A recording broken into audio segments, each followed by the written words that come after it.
Hello and welcome. Today we are doing some practice exercises for strategizing or strategies for harmonizing a melody, which is from Barron's AP Music Theory 3rd edition. So I will be giving you an excerpt and the melody line, and your job is to complete the bass line. You will have about 5 seconds to think, but you will need to pause it for more time because it takes more than 5 seconds, to be honest. And then after that, I will reveal a possible answer. So grab some sheet paper. And as I introduce the sample, you can write down anything that you need, and then you will start working. And that's it. If you have any questions, post in the comments and I will make sure to go through it and answer as much as I can or make new videos or whatever. And you can always go back to previous questions, do them over and over again if you want. There's also some instructions right here. They say, complete the cadence first. You are looking for standard patterns so that you can write standard progression. Remember, you are writing in common practice style. Look for familiar patterns in the melody, such as fa to mi, that imply harmonization, like the dominant 7th chord to the tonic chord. And remember to use contrary motion more than similar motion. Observe the tonic to subdominant to dominant to tonic fashion, and keep it simple. Use root position primary chords like the tonic to the supertonic to the subdominant to the dominant. That being said, here is the very first example. These chords are already given to you. You can see we are in D major, and this is where you will start your harmonization.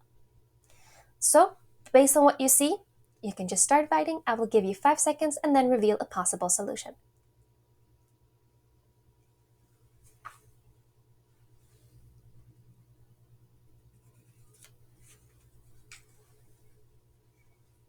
And here is a possible solution.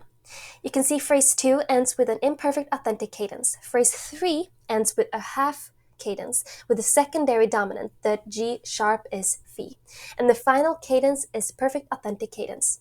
Although the ending melody is mi, re, do, we did not harmonize with so, so, do and the second inversion tonic chord. Why? The second inversion tonic chord should occur on a strong beat and not on beat 4 of the measure. With a second inversion dominant chord in measure 7, passing second inversion chord, and the 8th note in measure 5 is not part of the implied harmony. It is a passing tone. Let us move on to the next example. Here we have question 2. You have the given chords to you and their function, and you know that it is in G major, and you will start right here.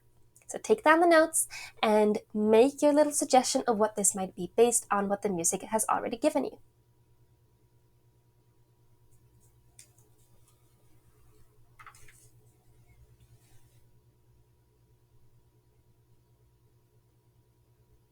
And here we have a possible solution.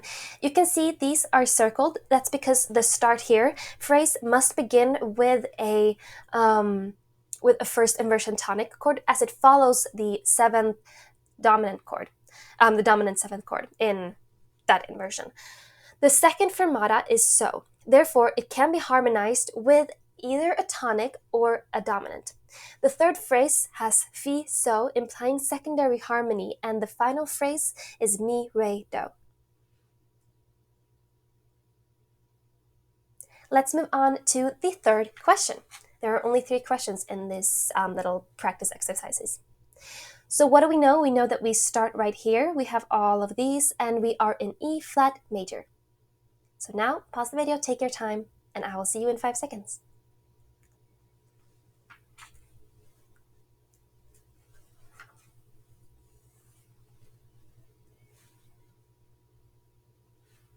And here we have the answer. We have some passing secondary inversion, second inversion, here as well as here.